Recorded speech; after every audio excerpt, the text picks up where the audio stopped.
बहुत हार्दिक स्वागत। 9:30 इतिहास की पाठशाला प्राइम टाइम में आप सभी का स्वागत है। और जैसा कि सभी को पता है, एलटी और पीजीटी और टीजीटी की परीक्षाएं इसी वर्ष प्रस्तावित हैं। पीजीटी और टीजीटी की तारीखों की घोषणा भी कमीशन ने कर दी है। बिना किसी भूमिका के क्लास की शुरुआत कर रहे हैं और ये रिवीजन की प्रक्रिया, आपके सिलेक्शन की प्रक्रिया केवल इस पर निर्भर करेगी कि आप परीक्षा में कितनी कम गलतियां करते हैं। ध्यान रखिएगा, केवल एक ही सूत्र है, कितनी कम गलतियां आप परीक्षा में करते हैं। अपने मस्तिष्क का कितने बेहतरीन ढंग से आप परीक्षा भवन में 2 घंटे में उपयोग करते हैं। तो फिलहाल आइए देखते हैं। पहला प्रश्न स्क्रीन पर आ चुका है और मुझे लगता है कि ये प्रश्न बड़ा कॉमन है, आपने पढ़ा होगा और उत्तर भी आ जाएगा। वो एक स्थल आपको दिखाना है, वो स्थल चूज करना है जो मध्य पाषाण काल और नव पाषाण काल। मध्य पाषाण काल यानी कि आप ऐसे कह सकते हैं कि शिकार और खाद्य संग्राहक। नव पाषाण काल आप ऐसे कह सकते हैं कि स्थायीकरण की व्यवस्था और कृषि उत्पादक व्यवस्था का जन्म। तो मध्य पाषाण काल और नव पाषाण काल के बीच संक्रमण का प्रतीक माना गया है, संक्रमण का प्रतीक माना गया है।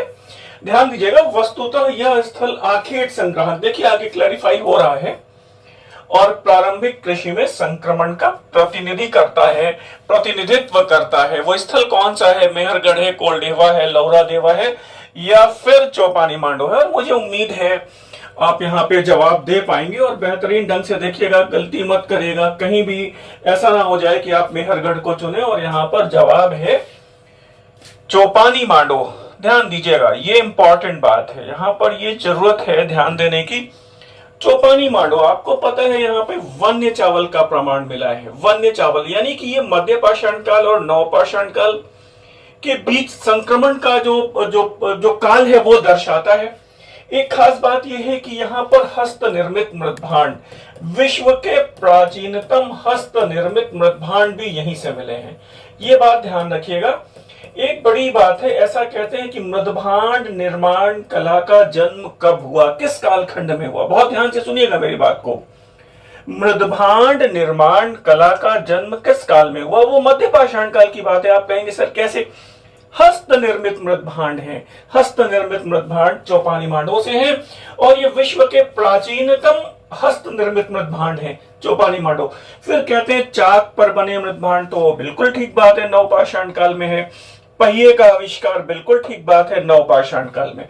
मुझे उम्मीद है, और यहाँ पर आप देख पा रहे हैं और भी ऑप्शन है, कोलडेवा है, लौरा देवा है। और आपको पता है कि अब से पहले, काफी पहले तक ये माना जाता था कि चावल की जो कृषि का प्राचीनतम प्रमाण है वो कोलडेवा है। तो लेकिन ध्यान रखिएगा, ये लगभग यहाँ पे 6500 से लेकर 7000 ईसा पूर्व के आसपास चावल के प्रमाण मिलते थे। लेकिन अब विश्व में चावल की खेती का प्रमाण, विश्व में चावल की खेती का पहला प्रमाण कहां से मिलता है? लौरा देवा से मिलता है और ये लगभग 8500 ईसा पूर्व के आसपास का है। ये बात भी आपको पता होनी चाहिए। और फिर इसीलिए अब ये 2 चीजें काफी चेंज हो गई हैं। पहली बात तो ये है, चावल का प्राचीनतम प्रमाण कहां से है सर? तो वो लौरा देवा से है। क्यों? क्योंकि 8500 ईसा पूर्व के आसपास का है। वर्तमान संदर्भों में ये कृषि का भी प्राचीनतम प्रमाण माना जाएगा। क्यों? क्योंकि जो अब तक मेहरगढ़ से जो कृषि के प्राचीनतम प्रमाण मिले थे वो 7500 ईसा पूर्व के आसपास के थे। ये बात तो पता है आपको। अब यहाँ पे लौरा देवा है और लौरा देवा 8500 ईसा पूर्व के आसपास चावल को उगाए जाने का प्रमाण दे रहा है। तो यहाँ पे आप देखिएगा, एक ही प्रश्न में आपको 4-5 चीजें मैंने क्लैरिफाई कर दी हैं। और यहाँ पर ध्यान दीजिएगा, ये बहुत अच्छा प्रश्न है, नवपाषाण काल से संबंधित है। और ये कह रहा है कि उड़ीसा में सर्वप्रथम उत्खनित, ध्यान दीजिएगा, उत्खनित और खोजा गया में फर्क होता है। कौन सा स्थल पहले खोजा गया, कौन सा पहला उत्खनित स्थल है, उसकी खुदाई हुई। तो नवपाषाण काल का स्थल खोजना है उड़ीसा में। कौन सा है उत्खनित, कौन सा है? बैदीपुर है, शंकरगंज है, बरुडी है या कुचाई है। हड़बड़ी और जल्दबाजी में गलती हो सकती है और यहां पर बैदीपुर को मत चुनिएगा। और ये स्थल है कुचाई। उत्खनित स्थल उड़ीसा में पहला है कुचाई। तो अब आप कहेंगे सर कुछ लोगों को बैदीपुर भी याद आ रहा है तो थोड़ा सा ध्यान दीजिएगा, ये बहुत इंपॉर्टेंट है। उड़ीसा में सर्वप्रथम खोजा गया, इन्हीं सब बातों को छोटे छोटे पिन पॉइंट्स हैं, ये ध्यान देना होगा, वो बैदीपुर है। बैदीपुर से हमें चावल के साक्ष्य मिलते हैं, ये बात भी बहुत इंपॉर्टेंट है, ध्यान रखिएगा। उड़ीसा में किस स्थल से हमें चावल के प्रमाण मिलते हैं? बैदीपुर से मिलते हैं सर। और फिर बैदीपुर का उत्खनन 1962 में डी सेन और ए के घोष के द्वारा करवाया गया। तो खोजा गया स्थल बैदीपुर है और उत्खनित स्थल कोचाई है। मुझे उम्मीद है अब चीजें क्लियर हो रही होंगी। ये कह रहे हैं कि हड़प्पा के किस शहर से, मतलब वो नगर है, मात्र देवियों की टेराकोटा मूर्तियां, मतलब मात्र देवियों की मृण मूर्तियां। आप थोड़ा सा और सिंप्लीफाई कर लीजिए इस प्रश्न को तो बढ़िया दिखाई पड़ेगा। मृण मूर्तियां विशिष्ट रूप से गायब हैं, मतलब जहां से मात्र देवी की मृण मूर्तियां नहीं मिलती हैं। एक बड़ी बात है, कालीबंगा है, मोहनजोदड़ो है, हड़प्पा है या फिर आमरी है। 4 ऑप्शन हैं आपके पास, जवाब दीजिएगा और गलती होने की संभावना हो सकती है। आमरी को बिल्कुल मत चुनिएगा और ये स्थल है हमारा कालीबंगा। एक बात हम आपको यहाँ पर बहुत इंपॉर्टेंट करके, बहुत ध्यान दे करके बताना चाहते हैं। जो भारत में स्थित हड़प्पा सभ्यता के स्थल हैं, जो भारत में स्थित हड़प्पा सभ्यता के स्थल हैं, वहां से नारी मात्र देवियों की मृण मूर्तियां नहीं मिलती हैं। केवल एक अपवाद है, बनावली। कौन सा स्थल है? बनावली। भारत में केवल एक स्थल है, हरियाणा में स्थित स्थल बनावली, जहां से हमें अपवाद स्वरूप 2 नारी मात्र देवियों की मृण मूर्तियां मिलती हैं। ठीक है, ये बात क्लियर कट याद रखिएगा। इसका मतलब ये है कि भारतीय क्षेत्र में स्थित हड़प्पा सभ्यता के स्थलों में नारी मृण मूर्तियां हमें उपलब्ध नहीं होती, अभी तक उपलब्ध नहीं हुई हैं। कालीबंगा भारत में है, राजस्थान में, ये आपको पता है। बाकी मोहनजोदड़ो सिंध में है, हड़प्पा पश्चिमी पंजाब पाकिस्तान में है, आमरी भी सिंध में पाकिस्तान में है, मोहनजोदड़ो भी सिंध में पाकिस्तान में है। मतलब नारी मृण मूर्तियों की जो बहुतायत संख्या है वो कहां से मिलती है? पाकिस्तान में स्थित स्थलों से मिलती है। भारत में कालीबंगा में तो नहीं है कहां पे? बनावली में है, और वो भी संख्या में केवल 2 है और वो भी अपवाद है। ध्यान रखिएगा, अशोक ने अपने तीसरे शिलालेख में किस अधिकारी का उल्लेख नहीं किया है? किस अधिकारी का उल्लेख नहीं किया है? तो एक प्रश्न ऐसे भी बन सकता है कि किन 3 अधिकारियों का उल्लेख किया है? इसका मतलब 4 में 3 तो होंगे ही। तो ये ध्यान रखिएगा, युक्त, राजुक और प्रादेशिक, ये तीसरे शिलालेख में है। ये तो बचा कौन सा? वच भूमिक। ये वाला जो अधिकारी है ये अशोक के तीसरे शिलालेख में नहीं है। रिप्लाई करते रहिएगा, कोई भी कंफ्यूजन है तो वो हमें आप भेज सकते हैं। हम लोग बस केवल इतना करना है कि अब पढ़ना नया कुछ भी नहीं है, रिवीजन करना है, और हम लोग धीरे और लगातार रिवीजन की प्रक्रिया में बने हुए हैं। लगातार आप भी बने रहिए। तो फिर एक बात ये आ सकती है कि सर वच भूमिक का उल्लेख अशोक ने अपने किस शिलालेख में किया है? किस शिलालेख में किया है? तीसरे में तो ये 3 है, युक्त, राजुक और प्रादेशिक। तो मैं आपको बता देता हूं कि वच भूमिक और धम्म महामात्र, ये आपसे मैं पूछ रहा हूं, मैं नहीं बता रहा हूं अब इसका उत्तर। ये आपको याद आना चाहिए। स्त्र्याध्यक्ष, ये 3 अधिकारी हैं, अशोक के किस शिलालेख में उल्लिखित है? ध्यान रखिएगा, इस तरह के प्रश्न आए हैं कि धम्म महामात्रों का उल्लेख किस अभिलेख में है, किस शिलालेख में है, किस स्तंभ लेख में। फिलहाल यहाँ पे तीसरे शिलालेख में वच भूमिक का उल्लेख नहीं है।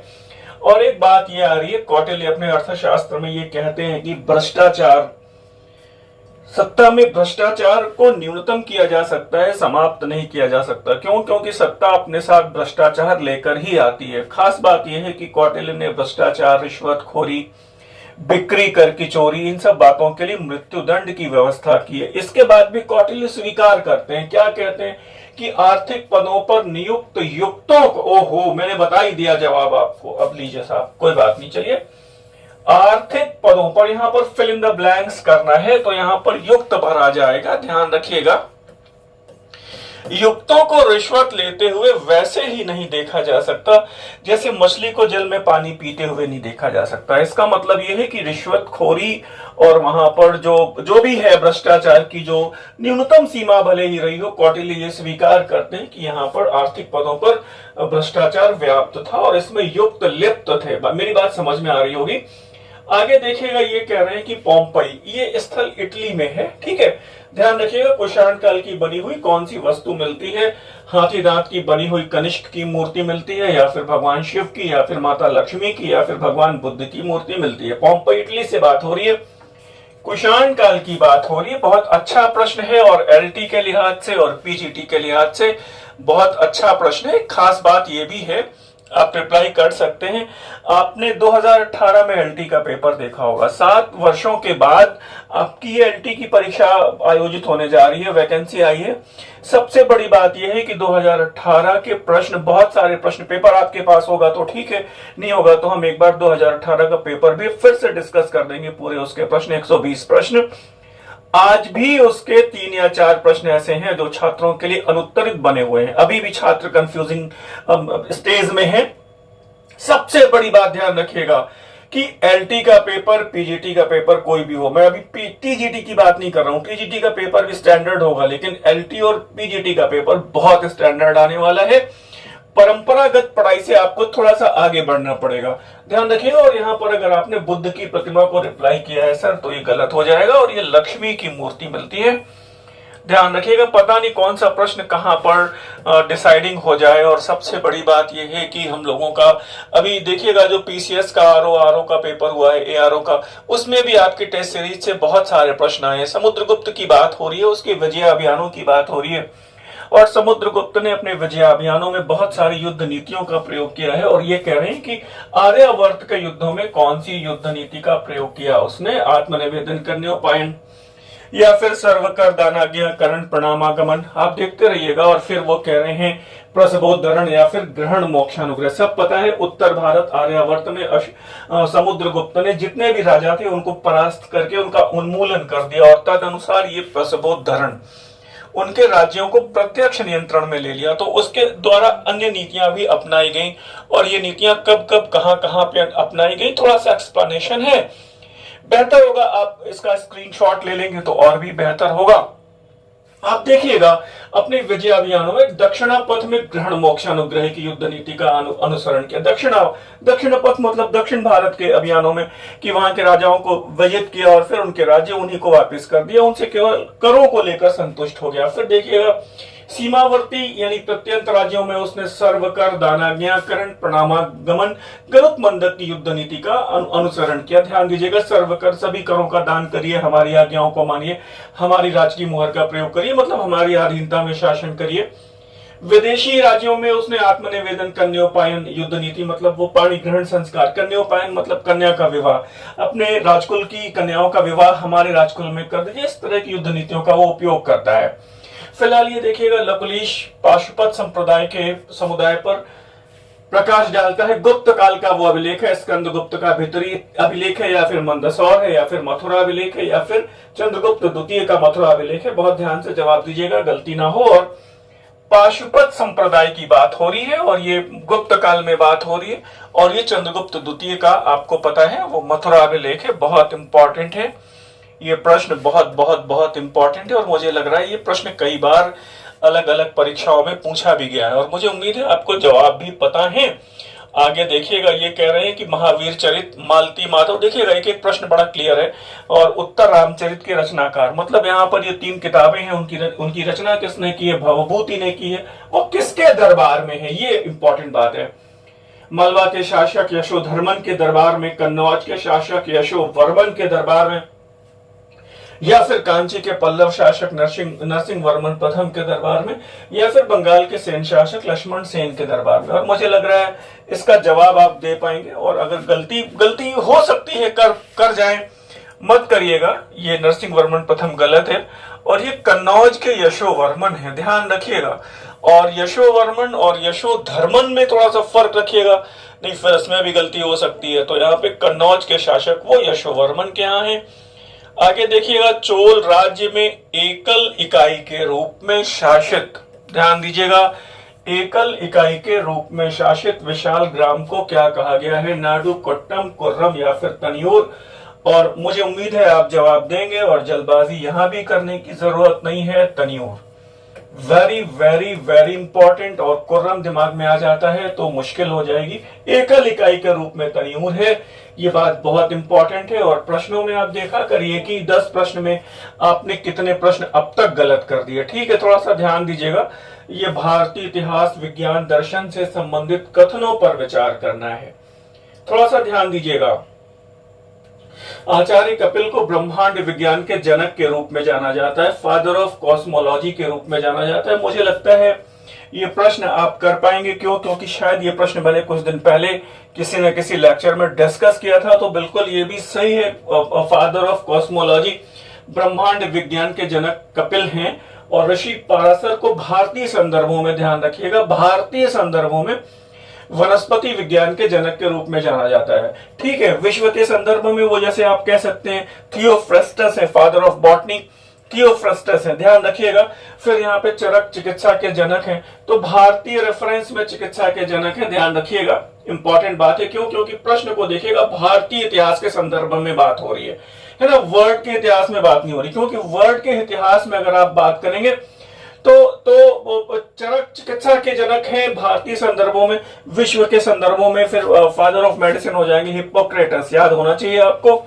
फिर वो कहें सुश्रुत को शल्य चिकित्सा के जनक के रूप में, फादर ऑफ सर्जरी और प्लास्टिक सर्जन के रूप में जाना जाता है। बिल्कुल ठीक बात है।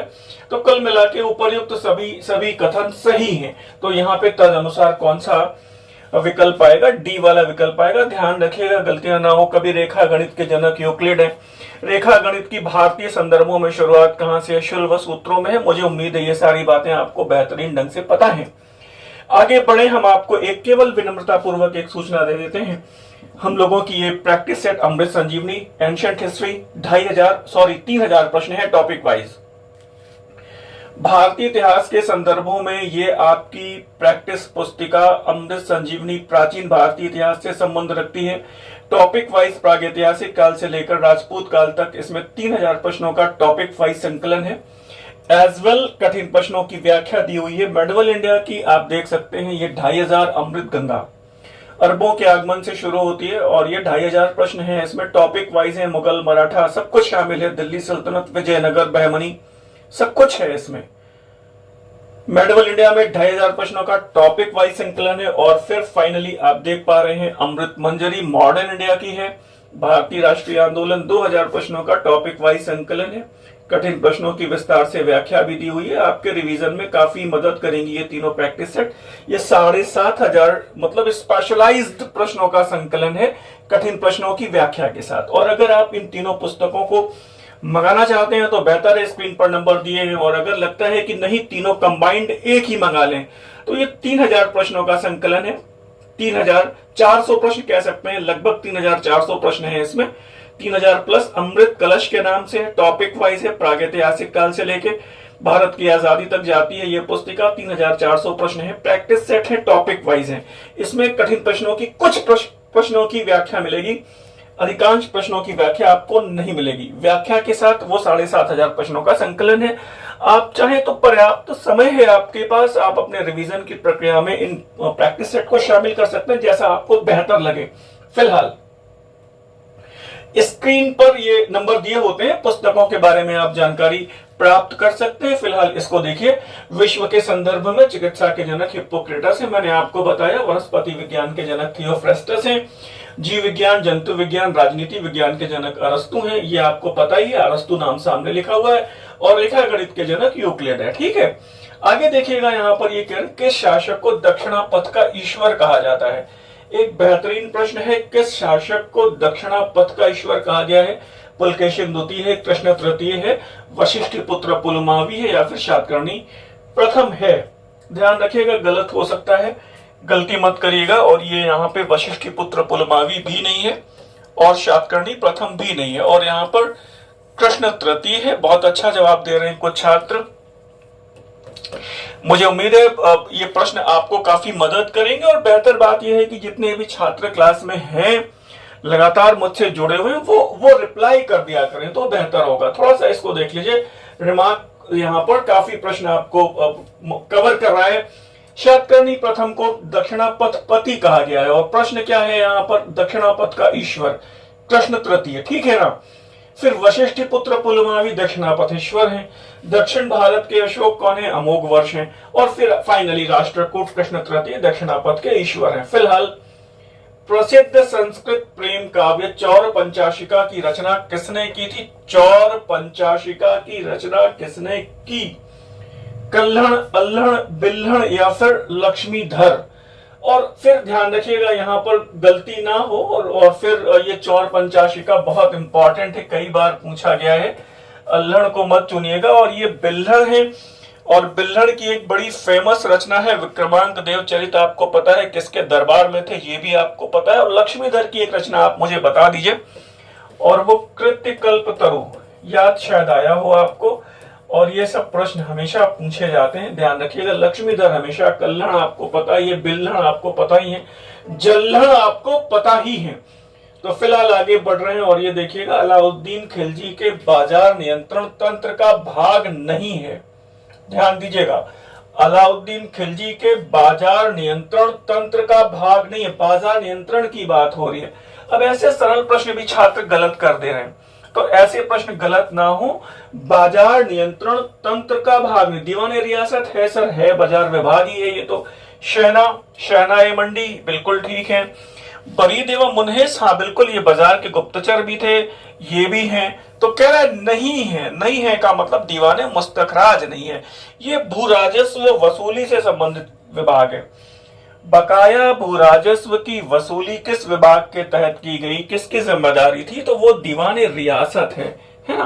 तो अब ये ध्यान रखिएगा, गलती ना हो, वो बाजार नियंत्रण से संबंधित नहीं है। दिल्ली सल्तनत में विभागों से भी प्रश्न पूछे गए हैं। दीवाने मुस्तखराज किसने बनाया, दीवाने रियासत किसने बनाया, दीवाने कोई किसने बनाया, इस तरह के तमाम प्रश्न हैं। तो दिल्ली सल्तनत में आप विभागों को भी याद कर सकते हैं। फिर ये देखिएगा, खलीफा से खिलत प्राप्त नहीं किया, मानपत्र प्राप्त नहीं किया, मतलब ऐसा माना जाता है कि सुल्तानों को जो वो इस्लामी साम्राज्य का सर्वोच्च राजनीतिक मुखिया होता है खलीफा, उससे मानपत्र लेना चाहिए। तो दिल्ली सल्तनत में कुछ सुल्तानों ने उससे मानपत्र लिया और कुछ सुल्तानों ने नहीं लिया। वो कह रहे किसने नहीं लिया? तो मोहम्मद बिन तुगलक ने लिया। हाँ सर लिया, मोहम्मद बिन तुगलक ने लिया, बिल्कुल ठीक है। और सबसे बड़ी बात है 2 बार लिया, ध्यान दीजिएगा। इल्तुतमिश ने लिया, हाँ सर बिल्कुल लिया। और दिल्ली सल्तनत में वो पहला सुल्तान है इल्तुतमिश जो खलीफा से मानपत्र प्राप्त करता है। फिरोज शाह तुगलक ने लिया, हाँ सर, फिरोज शाह तुगलक ने भी 2 बार लिया, ये बड़ी इंपॉर्टेंट बात है। गयासुद्दीन बलबन ने नहीं लिया, अलाउद्दीन खिलजी ने नहीं लिया। तो ध्यान रखिएगा, ये इंपॉर्टेंट है, बलबन ने नहीं लिया, ये इंपॉर्टेंट है। बल्कि वो खलीफा से भी बढ़कर वो नियाबत खुदाई की उपाधि लेता है, मतलब पृथ्वी पर ईश्वर का, अल्लाह का प्रतिनिधि। आपको शायद पता होगा, जिल्ल इलाही घोषित करता है, नियाबत खुदाई अपने आप को घोषित करता है, पैबोस और सजदा अपने लिए शुरू करवाता है, ये सारी बातें आपको पता है। तो यहाँ पर गयासुद्दीन बलबन ने नहीं लिया। मुझे उम्मीद है बढ़िया कर रहे हैं आप लोग। और फिर देखिएगा, पुर्तगाली यात्री नूनिज की बात है और वो घोड़े का व्यापारी है। कई बात यहाँ पे दिखाई पड़ रही है कि वो घोड़े का व्यापारी भी है। विजयनगर में आया था, किसके शासनकाल में आया था? कृष्णदेव राय के, या फिर अच्युत देव राय के, या फिर मल्लिकार्जुन, या फिर सदाशिव राय। और मुझे लग रहा है इस प्रश्न को बड़े कॉमन वे में आप कर लेंगे। और ये अच्युत देव राय है ना। और कृष्णदेव राय के समय में कौन आया है आपको पता है? Domingo Paes. और विजयनगर साम्राज्य में हमेशा ध्यान रखिएगा, विदेशी यात्रियों से प्रश्न हमेशा आते हैं। मल्लिकार्जुन के समय कौन आया है? मुझे उम्मीद है शायद आपको पता हो, याद आ गया होगा, महुआन है। वो तालीकोटा के युद्ध के बाद कौन आया? वो सीजर फ्रेडरिक है ना। वो फिर देवराय प्रथम के समय कौन आया? वो निकोली कोंटी है। देवराय द्वितीय के समय कौन आया? अब्दुल रज्जाक है। याद रखिएगा, मतलब ये कुल मिला के ये देखिएगा। और टाइम भी यहाँ पे देखिएगा, 35 से 37 के बीच में नूनिज आया है। और अच्युत देवराय का शासनकाल 29 से 42 तक है, बिल्कुल ठीक है, बढ़िया है। और फिर आगे देखिएगा, पिंगली सुरन्ना की रचना को चिन्हित करिएगा। पिंगली सुरन्ना की रचना को मतलब यहाँ पे चिन्हित करना है। और वो प्रश्न ये है कि पिंगली सुरन्ना की रचना को चिन्हित करिए। और ऑप्शंस आपके पास हैं, स्वरोचिष, संभव, राघव पांडवीयमु, पांडुरंग महामात्यम, या फिर मदुरई विजयम। अब सारी किताबें पूछी गई है, सिंगल लाइनर या फिर मैच दी फॉलोइंग में। और यहाँ पर ये है Raghava Pandaviyamu, very very very important, Pingali Suranna की रचना। अब खास बात यह है कि और भी किताबें हैं, क्या विशेष बात है, थोड़ा सा यहाँ पर आप स्क्रीनशॉट चाहे तो ले सकते हैं। ऐसा इसलिए कि भाई बहुत सारी बातें आपको याद रहनी चाहिए। अल्लाह सानी पैदन्ना की रचना मनुचरितम हमेशा पूछी गई है, अथवा स्वरोचिष संभव, इसी मनुचरितम को स्वरोचिष संभव भी कहा गया है। तेनाली रामन की रचना पांडुरंग महामात्यम हमेशा पूछी गई है, आपको पता है। अब देखिएगा पिंगली सुरन्ना की रचना राघव पांडव। और फिर एक खास बात है कि यह पुस्तक द्विसंधान है, यह प्रश्न भी आया है। एक तरफ से पढ़ेंगे तो रामायण की कथा है और दूसरी तरफ से पढ़ेंगे तो उसी पंक्ति को महाभारत की कथा है। बढ़िया बात है। और फिर मदुरई विजयम किसकी रचना है, ये मैं आपसे पूछना चाहता हूं, आप जवाब दीजिए। मदुरई विजयम किसकी रचना है, ये आप जवाब दे दीजिए। फिलहाल ये देखिएगा किसने अपने देश के प्रति निस्वार्थ भक्ति के लिए एक बात कही जाती है उस व्यक्ति के लिए, देशभक्ति के लिए, कि उस स्थिर हृदय को मुगलों का सोना सत्य पथ से डिगा न सका, न मुगलों के शस्त्र उसे डरा सके। दुर्गादास राठौर है, महाराणा प्रताप है, सूरजमल है या फिर राज सिंह है। सरल प्रश्न है और कहकर पाएंगे, गलती ऐसा मत कर दीजिएगा। महाराणा प्रताप यहां पर नहीं, यहां पर बात दुर्गादास राठौर की हो रही है। किसके संरक्षक थे ये आपको पता है, राजपूतों की वीरता का पुष्प कहा गया है दुर्गादास राठौर।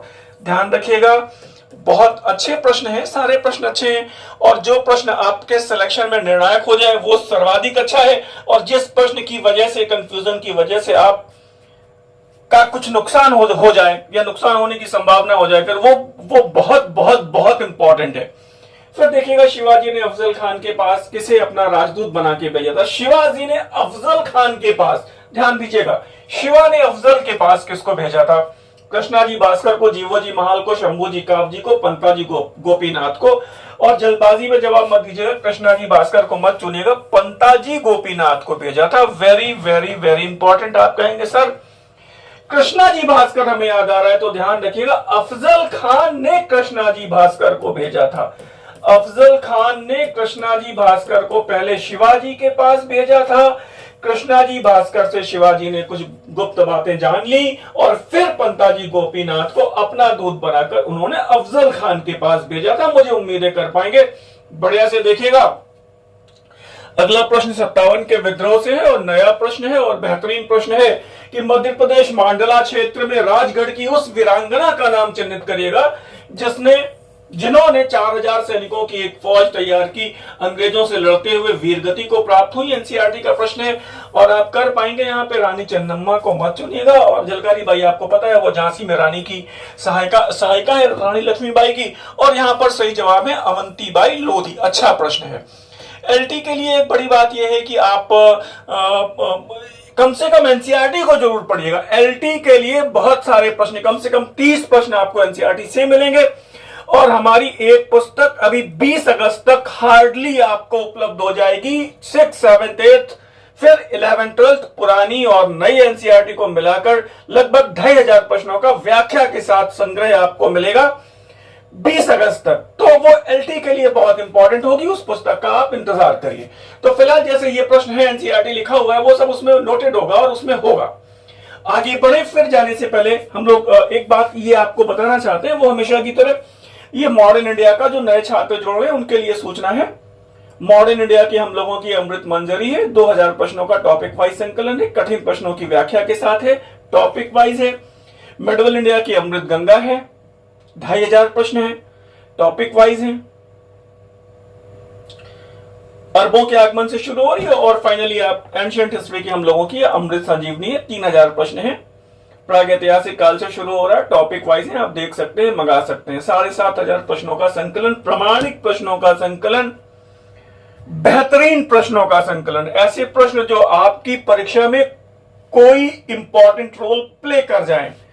हो सकता है कि इन कंफ्यूजन्स की जो आपकी संभावना है वो मिनिमाइज हो जाए। आप चाहे तो रिवीजन के प्रक्रिया में आप इन पुस्तकों को शामिल कर सकते हैं। फिलहाल आप ये देखिए, विधवा पुनर्विवाह अधिनियम किस तिथि को लागू हुआ, 26 जुलाई, 23 जुलाई, 25 जुलाई, 26 जुलाई 1856। ये बात तो सही है, तो यहां पर सही तारीख है 26 जुलाई 1856। ध्यान रखिएगा, कुछ अधिनियम बहुत परफेक्ट ढंग से और उनकी जो धाराएं हैं वो बहुत परफेक्ट ढंग से आपको पता होनी चाहिए। यहाँ पे धारा संख्या 15 है।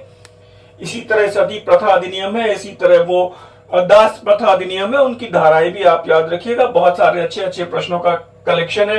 यहाँ पे देखिएगा 19वीं शताब्दी के उत्तरार्ध में निम्नलिखित में से किसने एक राष्ट्रीय समाचार पत्र, एक राष्ट्रीय विद्यालय, राष्ट्रीय व्यायामशाला एक की स्थापना और राष्ट्रीय शब्द को लोकप्रिय बनाने में बड़ा इंपॉर्टेंट रोल प्ले किया?